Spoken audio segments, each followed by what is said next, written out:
What's up, friends? Danie? Thanks for tuning back into another Keeping It Real with Danie Steele. So it's back to school season, whether you're in high school, college, maybe in middle school. Always very good to get outside opinions and not just the ones that are going on around you. I know that there's a lot of great videos out there right now about getting ready for college. I know Charlotte Green has a really great series going on over there. Go ahead and check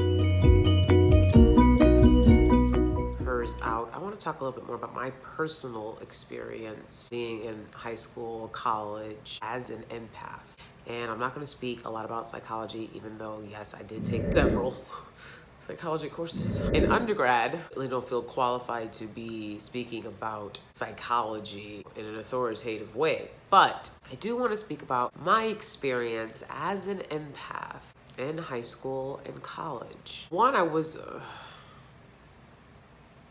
me being an empath was very clear when I was with my family, with my other siblings, because they were not at all. They were so different from me that the way that I behaved, the way that I took things in, the way that I responded to things was always a problem. It was always wrong. It was always not the right way to do things or respond to things. Weak.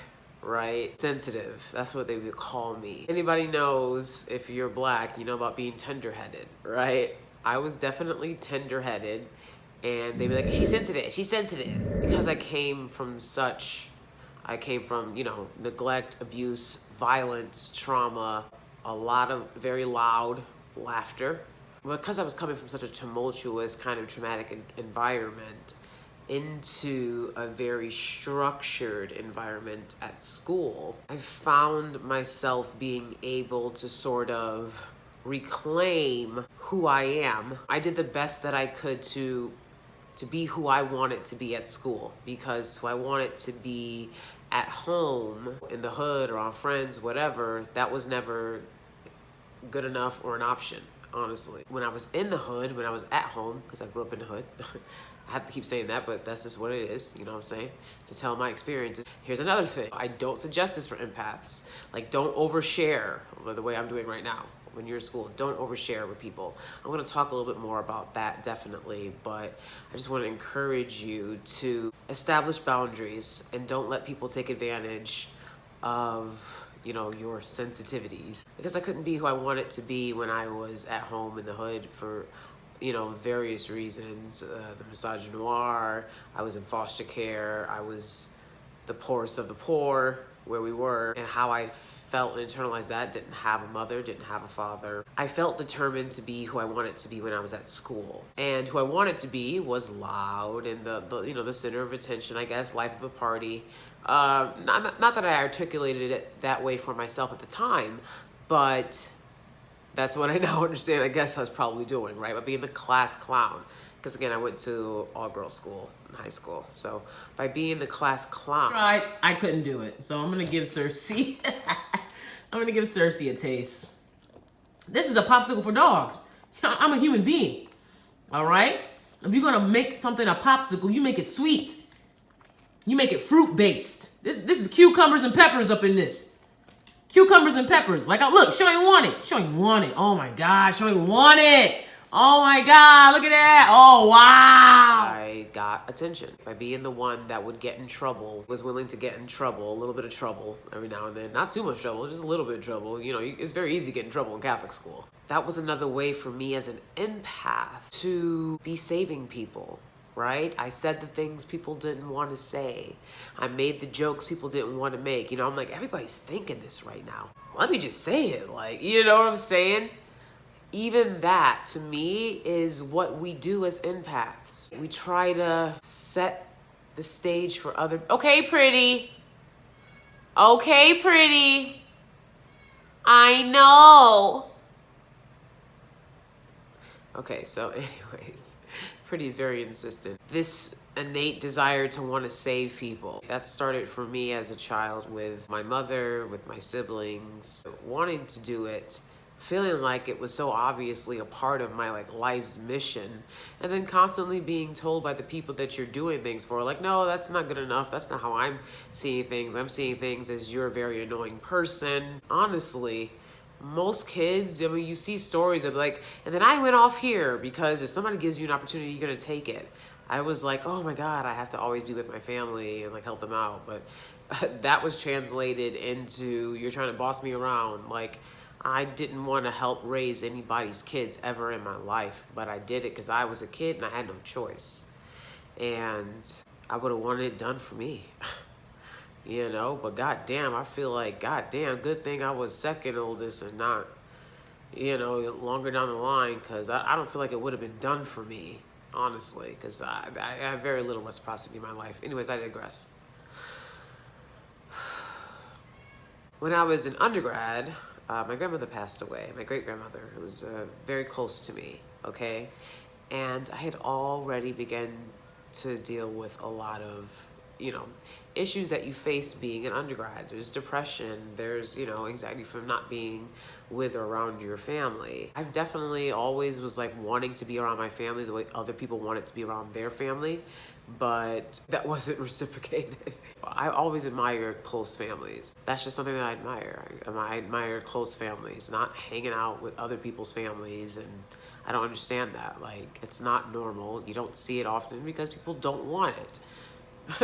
They don't want you hanging out with their family. But to like constantly be around other people's families and be like, they don't mind this. They don't mind, you know, that's a mentality that I guess is just something I'm not gonna ever relate to. And still trying to be a lot of who I was from high school, which was a leader. If I was given authority, it was a problem for people. It was a problem for people. That's racism. When I felt that extremely, I felt that shit. Like, wow, they really hate the fact that like I'm in charge here right now. You know, I remember there was a narrative going around that I was controlling. I was directing the show. Anybody that's directing anything now, like, could you imagine people whispering like how controlling you are? I'm the director. That's crazy.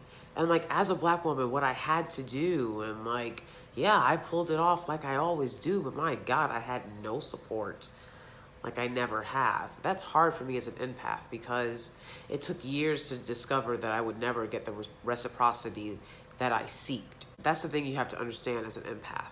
You're gonna have to do your own research for yourself too, but from what I've learned about being an empath, we really can't feel sorry for ourselves because we give in the hopes of getting that validation. You shouldn't operate that way. There's no reason to operate that way. When you do things for someone, you have to genuinely want to do it for them, because expecting that doing something for other people means they're going to do exactly the same for you, that's a disaster waiting to happen. I would encourage you not to do that. So for example, like when I was in undergrad, it was a lot of, you know, a lot of Becky's and Tiffany's, a lot of calling up Danie and asking her to be that voice that they talk to all night, or meet me over here and let's talk, or come over to my dorm. You know, I'm walking in the night to meet up with people, help them out. You know, that was never reciprocated. It was always, oh, well, I have a boyfriend. Well, you wouldn't understand. I mean, if you had a boyfriend, maybe you'd understand. You know, like, it was always that kind of rhetoric from women. And I find like this is the prime time for all of that rhetoric. It doesn't matter if it's family, friends, if you're in the teens to 20s, women like to be like, I have a boyfriend now. Just don't give. I remember people would hit me up, acquaintances, people that didn't try to stay in touch with me. I would see them networking. They were doing other things. They didn't try to do anything with me. But when it was time to come to New York, it was, hey, Danie, what's up? I'm coming to New York. Can I stay with you? Like, what? Yeah, I'm still here. I'm still here. But like, what? I'm not gonna automatically do that, because I know that when I need this particular person, they're not there for me. Very few people are there for me. I know that. I know where I've been when I needed help, and nobody else was there. Only give if you absolutely want to and have the emotional energy to make that withdrawal.